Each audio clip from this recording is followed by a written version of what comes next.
this is Emma Brooke. Welcome again. This video today, actually, I wanted to talk to you about something a little bit different, but still very true to my heart, and true to my message of being selfish, and redefining selfishness so you can feel your feelings, and be the best version of yourself. And that's to talk a little bit about making conscious decisions, about yourself and your energy. And what I mean by that is just thinking about your body a little bit more as like a temple, I guess. That old phrase, like treat your body as a temple, because it is. For this lifetime, it is your temple, and it's what you're full of. And it's what you use. It's what gets you from A to Z, and it's really, really important. And I have noticed that over the years I've gradually started to treat my body better.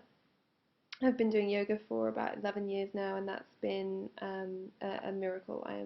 I cannot speak highly enough of yoga, and encourage as many people as possible to do it.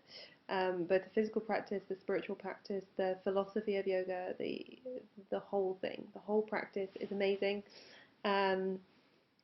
And that got me started on a bit of a journey of really listening to my body and figuring out what works and what doesn't. And so I think it was probably about 2007, which was 2 years before my yoga teacher training, I decided to become vegetarian. And this isn't a preachy video about you should do this, you should do that. Not at all. But it's just about listening to your body and listening to your intuition. And at that time, I'd been doing yoga for quite a few years. And it was always something that I kind of wanted to try. And there were a number of reasons. One, I watched way too many undercover animal cruelty shows. And it freaked me out. Secondly, I'd heard a lot of health benefits about not eating meat. And also, from the yoga philosophy perspective, I wanted to try it. I know a lot of yogis are vegetarians and historically are vegetarians. A lot of them aren't, and it's entirely a personal choice. And it's absolutely cool, whichever you decide.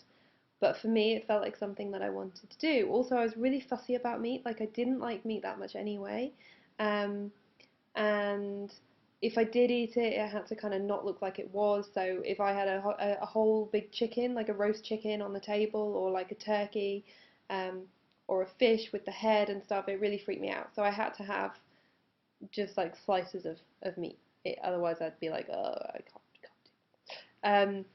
And also, I've never been one of these people. I could never kill my own dinner. Like, those desert island programs where people have to kill their own dinner and they go and kill the pig. I couldn't do it. I just couldn't. And I kind of thought it's a little bit hypocritical for me personally.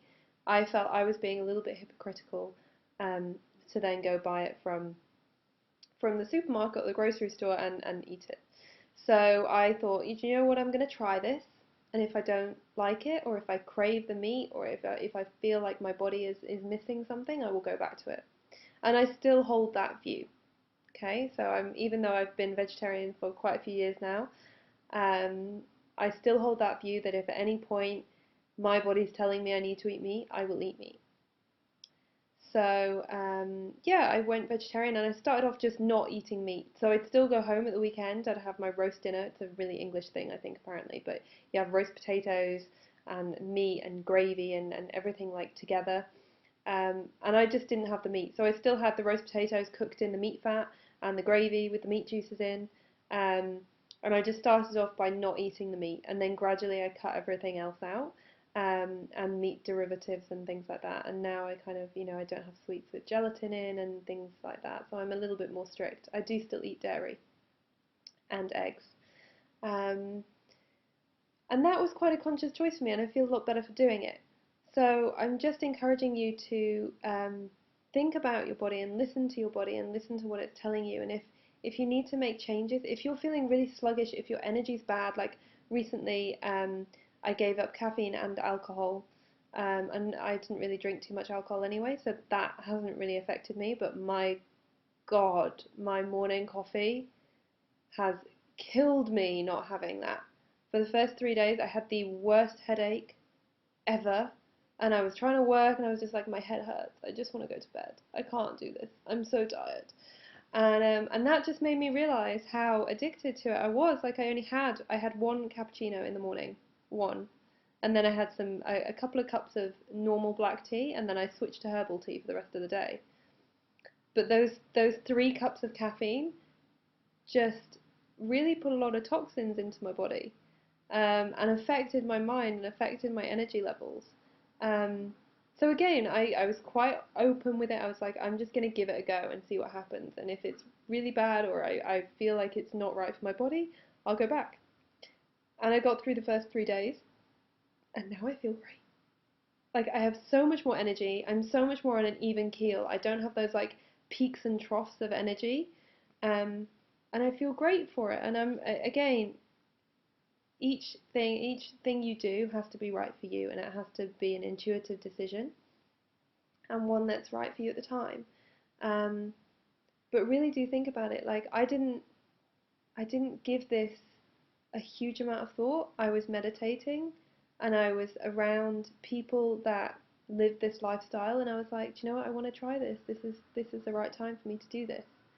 Um, and it's been easy aside from those 3 days of headaches, which was really annoying. There was never a question of me going, oh yeah, I'll just have caffeine then.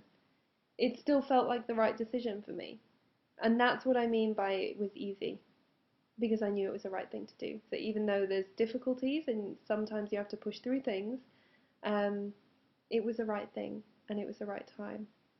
So just think about your body, think about what you're putting into your body. I'm not even going to touch on sugar yet because I still eat a lot of sugar. But that might be the next thing that, my intuition calls me to say, hey Emma, you need to stop the sugar. It's crazy. Um, I'm very fortunate to have a really fast metabolism, so it doesn't affect me too much.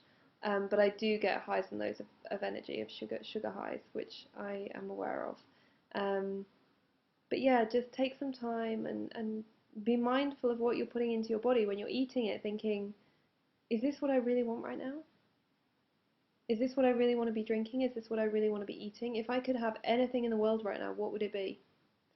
And it's really weird because quite often when you're reaching for like the packet of chips or the chocolate bar or whatever it might be, actually if you give yourself a moment to ask that question, it's like, what do you really want right now? I always tend to say like Thai or like veggie stir fry or like lots of vegetables. And that's what I'm craving, and I'm just going for the snack because it's easy. It's not what's right for your body.